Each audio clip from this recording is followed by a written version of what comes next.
Notables not on the VP's VIP list on Friday: Board of Alders President Taisha Walker-Myers and Superintendent of New Haven Public Schools, Dr. Eileen Tracy. It is insulting that our own Secretary of Education, who is from Connecticut, did not even attempt nor wanted to meet with the superintendent of public schools. Education Secretary Miguel Cardona traveled to Connecticut with Vice President Kamala Harris. How could you have an educational event from early childhood and not invite the superintendent? Reverend Kimber said if John DeStefano and Dr. Reginald Mayo were still mayor and superintendent of schools respectively, Friday's guest list would have been different. Are you suggesting that Mayor Elliker's office perhaps dropped the ball in not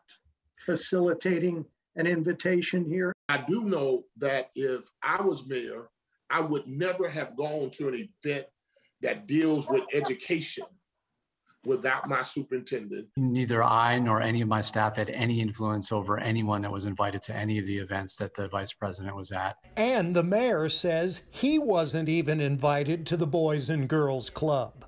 My understanding is that Congresswoman Rosa DeLauro organized this. Not so. It was actually Harris's office that built the guest list. DeLauro was not even invited to the Boys and Girls Club of New Haven for that event. Her only appearance was with the VP in West Haven. Vice President Harris knows nothing about New Haven.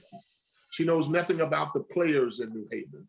And so that should not have been left up to her. However, according to sources, the vice president's office would not accept guest list suggestions. Harris's office has not responded to Fox 61's request for confirmation. I'm Tony Terzi, Fox 61 News.